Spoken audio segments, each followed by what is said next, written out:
저는 이제 칩에서 이제 피지올로지 스터디를 어떻게 활용할 수 있을지에 대해서 좀 고민해 본 의견을 가지고 왔습니다. 일단은 베이스라인부터 좀 생각을 해보면요. 이제 FFR은 다들 아시겠지만 PDPA 레이시오를 맥시멀 플로우인 상태에서 구하는 장비이고 이제 하이퍼레미아가 필요한 어, 요구 조건입니다. 이제 FFR에서 프레셔 드롭을 이제 결정하는 요소로 생각을 해보면 이제 스테노시스 디그리 그리고 이제 사이즈랑 레지스턴스 오브 마이오카디움이 큰 영향을 끼치겠고 거기다 이제 칩 환자들에서 생각을 해보면 리전 몰폴로지 또한 FFR을 해서 프레셔 드롭을 일으키는데 좀 영향을 끼칠 수 있을 것 같습니다. 이제 프레셔가 떨어지는 거에 대해서 메커니즘을 좀 살펴보면 이제 리전이 있는 프록시말 부위에서 이제 비스코시티에 의해서 에너지 로스가 발생을 하고 이제 가장 스테노시스가 있는 리전을 통과하고 나서 플로우가 세퍼레이션 될 때 이때 또한 이제 에너지 로스가 발생을 하는데 요게 보면은 벨로시티의 제곱에 비례하겠고 요거는 벨로시티와 비례를 합니다. 다음과 같은 수식에 의해서 그래서 생각을 해보면 이제 이 각각의 이제 리전 몰폴로지마다 이제 각각의 이제 커브를 그릴 텐데요. 이제 보면 이제 크로스 섹셔널 에리아 이제 인버스하게 릴레이션이 되어 있다고 보고 그러면은 이제 스테노시스 디그리에 의해서는 다음과 같은 커브를 가질 텐데요. 요게 이제 제대로 이제 프레셔 드롭이 디스크리미네이션이 되려면은 충분한 조건의 플로우 레이트가 동반이 되어야 합니다. 이렇게 플로우 레이트가 낮을 때는 디스크리미네이션이 잘 안 될 거기 때문에 그래서 이제 프레셔 그레디언트가 정확한 이 델타 값을 가지기 위해서는 두 가지 조건이 좀 필요하다고 생각을 하는데요. 플로우가 이제 콘스턴트한 조건이냐, 그리고 플로우가 충분히 하이한 조건이냐, 이 두 가지가 핵심이라고 생각을 합니다. 그래서 이제 이 조건을 만족하려고 이제 우리가 FFR에서는 하이퍼레미아를 일으키죠. 그래서 보통 한 이제 인터미디엇 리전을 가지고 있을 때 이제 하트는 웬만하면은 오토 레귤레이션에 의해서 이렇게 유지가 되다가 아데노신을 주고 하이퍼레미아를 일으키면 맥시멈 바소다일레이션에 의해서 이렇게 프레셔와 플로우가 리니어한 그래프를 가질 수 있는 상관관계로 변하게 됩니다. 이게 이제 플로우 레이트가 충분히 조건이 된다는 요구 조건을 맞추는 상태고요. 또한 IFR은 마찬가지 생각을 해보면 이제 레스팅 PDPA는 컴플리트한 사이클 플로우에서의 벨로시티를 이용을 하지만 이제 IFR은 다이아스톨릭 플로우의 이제 한 75% 정도 뒷부분에 이제 레지스턴스가 아주 적은 부분에 이제 플로우를 이용하기 때문에 이게 플로우의 민 벨로시티는 큰 차이가 나게 됩니다. 그러면 플로우 벨로시티가 높다는 것은 센서티비티가 높아진다는 얘기고 다음과 같이 좀 더 스테노시스 디그리를 구분을 잘 할 수 있게 된다는 얘기입니다. 그래서 두 가지 다 사용할 수 있는 이 장비로 생각이 되고 이론적으로 그리고 또한 이제 세 번째 제가 말씀드렸던 이제 지오메트리컬한 팩터들 리전 몰폴로지에 따라서 어떻게 변할 수 있는 것이냐에 대해 이 아산에서 나왔던 데이터인데 엑센트리시티 그리고 뭐 크로스 섹셔널 엑센트리시티, 서페이스 러프니스 이런 것들이 FFR 밸류의 차이를 가져온다라는 논문이 있었는데요. 요건 이제 다른 이제 뭐 퍼센트 다이아메터 스테노시스나 이런 것의 임팩트와 비교를 한 논문은 아니기 때문에 그것까지 말씀을 드리기는 어렵지만 실험적으로 우리가 생각을 해보면 미니멀 루멘 다이아미터, 뭐 리전 랭스, 바운더리 레지스턴스, 헤마토크릭 같은 비스코시티에 대한 이런 영향력을 우리가 실험적으로 계산을 해보면 미니멀 루멘 다이아미터가 너무나 큰 임팩트를 가지고 있어서 프레셔 드롭에 제일 큰 영향을 끼치는 것 같습니다. 다음 그래프에 보시면은 여기에서 요 FFR 값의 버라이어빌리티를 주는 요인으로 보시면 요 하늘색 포션 그리고 빨강색 포션이 가장 크게 변하는데요. 요게 이제 미니멀 루멘 다이아미터와 레지스턴스가 영향을 끼치게 되고 그 외 비스코시티나 리전 랭스 같은 이런 지오메트릭한 팩터들은 마이너한 영향을 끼치는 걸 볼 수가 있습니다. 그래서 생각을 해보면 우리가 퍼센트 다이아미터 스테노시스 그리고 마이오카디움의 영향력 이 두 가지가 이제 가장 주로 고려가 되는 대상이고요. 그래서 우리가 이제 QFR 같은 데이터들이 되게 정확한 큐레이시를 가지는 이유는 이런 다른 팩터들이 비스코시티뿐만 아니라 좀 이제 무시할 만하기 때문인 것 같습니다. 그래서 이런 게 메인인 것 같고 그래서 칩 환자에서 이제 리전 몰폴로지나 이제 벌러러빌리티가 영향을 끼칠 수 있을 것인가는 뭐 크게 임팩트가 좀 적어서 결국에는 그런 부분을 중시하려면 아이부스가 좀 우월하지 않을까 하는 생각이고요.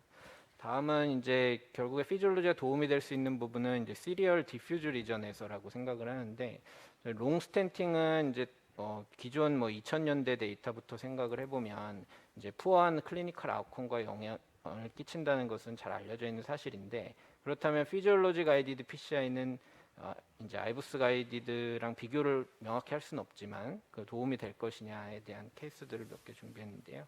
다음과 같이 프록시마 LAD 그리고 미드스타 LAD의 디퓨즈 롱 리전일 때 FFR을 검사를 했고요. 델타 값이 0.09, 디스탈이 0.14 정도. IFR도 마찬가지로 디스탈이 한 0.07로 더 델타 값이 커서 이제 그 부분을 먼저 해결을 했습니다. 스텐트를 시행을 했고 디퓨즈하게.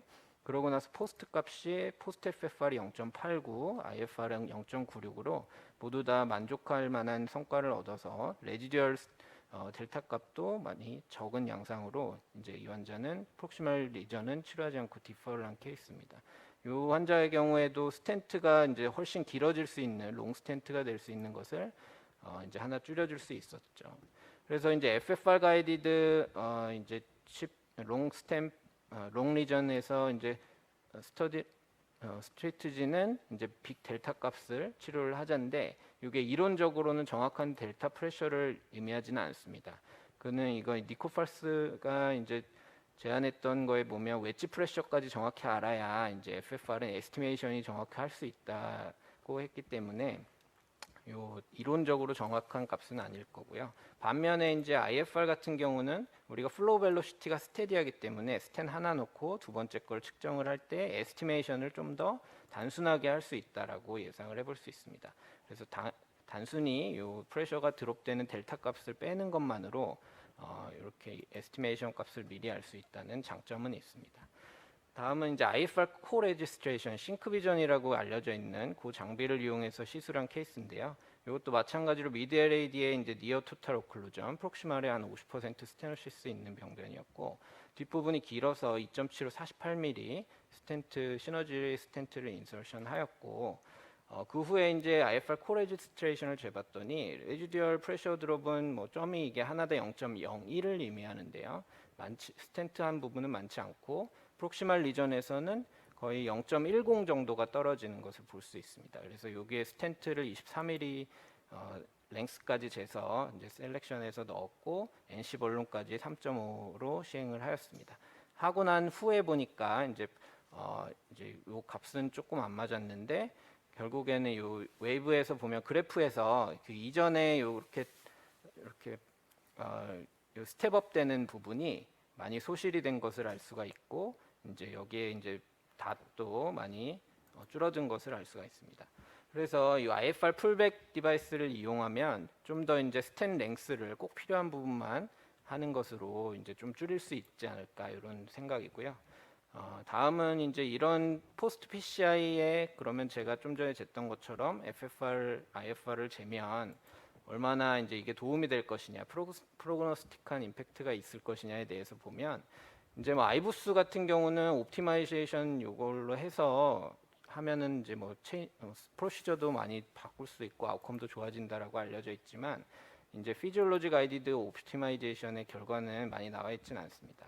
그래서 보면 예전에 예우만 살펴보면 이제 포스트 PCI로 이제 FFR 값이 이제 많이 좋지 않은 경우에 레지듀얼 이스케미아가 있다고 생각하는 경우가 거의 한 17에서 36%가 보고되고 있고, 이런 환자들은 아웃컴이 더 좋지 않은 것으로 보고가 되었었고요. 전에 이제 FFR이 뭐 0.87 미만이면 뭐 메이스를 올릴 수 있다. 그리고 컷오프 밸류는 뭐 각각 스터디마다 달랐지만 대개는 한 0.86, 87, 89 이 정도 수준으로 스터디를 하였고, 요게 이제 구봉호 선생님이 정리해서 발표한 걸 보면 적어도 0.85 이상은 되어야 80 미만이 12% TVF 레이트보다 거의 절반 이하로 줄일 수 있지 않을까, 이런 데이터를 볼 수가 있겠고요. 그 Define PCI라는 연구가 있었는데 여기에서 그냥 PCI 했던 사람들의 정말 얼마나 레지듀얼 이스케미아가 있냐를 보았더니 포스트 PCI로 한 IFR 값이 0.89 이하였던 게 24% 정도였고, 그 중에 81.6%는 포칼이었기 때문에 충분히 치료 효과를 옵티마이제이션을 했을 때 더 좋아질 수 있는 환자라고 생각이 되고요. 엔지오그래피컬 다이아미터 스테노시스랑은 이 피지올로지 스터디랑 잘 코릴레이션이 안 되는 걸 봐서 피지올로지가 스터디를 하는 게 의미가 좀 있을 것 같습니다. 이 환자들의 12개월 클리니컬 아웃컴을 봤을 때는 거의 이제 IFR을 0.95 이상으로 얻으면 해저드 레이시오를 거의 3배 이하로 낮출 수 있다는 것을 보여준 바가 있습니다. 그러면 포스트 PCI로 검사를 할 때 IFR이 좋냐, FFR이 좋냐를 생각해 볼 수 있는데 이게 제가 두 번째 보여준 케이스인데요. PCI 다 하고 나서 보니까 IFR은 0.84에서 0.85 거의 안 올랐고 FFR이 0.78에서 0.86으로 이제 많이 좋아졌습니다. 그래서 왜 이런 차이가 벌어진 것인가 생각을 해보면 전에 이제 이게 이제 삼성 데이터 같은데 여기에서 보면 디스코던스가 포스트 PCI로 재보면 레스팅 PDPA랑 FFR이 한 26%는 차이가 난다고 되어 있고 이게 FFR이 좀 더 잘 맞는 것으로 보고가 된 적이 있습니다. 근데 이제 이거는 생각을 해보면 우리가 벌룬을 하고 스텐을 하고 이러면은 포스트 PCI에 포스트 오클루시브한 리액티브 하이퍼레미아가 발생을 해서 트루한 레스팅 스테이터스라고 그 상태가 표현이 될 수가 없습니다. 그러면 이제 논 하이퍼레미아의 처음 요구 조건에서 이제 트루 레스팅 스테이터스가 깨지기 때문에 false positive 리졸트가 보일 수가 있는 것이죠. 별로 안 올라간 것처럼. 그런데 이제 뭐 IFR은 괜찮다는 얘기들이 있습니다. 레스팅 PDPA보다는 아까 제가 말씀드린 것처럼 이제 플로우 벨로시티가 좀 더 높고 센서티비티가 높기 때문에 IFR은 뭐 괜찮다 이렇게 얘기를 하는데 저희 케이스에서는 요 시그니피컨스한 디퍼런스를 보이지 못했지만 아마 컨피던스 인터벌 아웃 바깥에 있는 그런 케이스가 제가 접한 게 아닌가 생각이 들고요. 포스트 PCI 피지올로지 스터디는 이제 IFR 같은 경우는 이런 그래프 패턴을 볼 수 있고 스텝업을 볼 수 있기 때문에 포컬한 리전을 찾는 데는 좀 더 도움이 될 것 같습니다.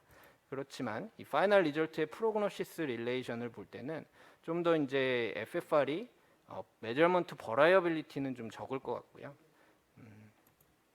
그래서 정리를 해보자면 FFR은 이런 퍼센트 다이아미터 스테노시스 마이오카디움 뿐만 아니라 리전 몰폴로지도 좀 영향을 끼치는데 이 영향력은 이 앞에 두 개가 좀 더 많을 것 같다.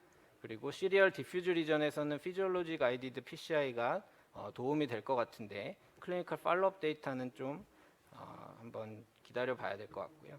포스트 PCI 피지올로지 스터디로 FFR은 버라이어빌리티는 좀 적은 좀 그런 테스트 방법이고 IFR은 좀 더 활용 면에서 이제 그래프를 보고 이제 포컬 리전을 찾는 데는 도움이 될 것 같다라고 정리할 수 있겠습니다. 경청해 주셔서 감사합니다.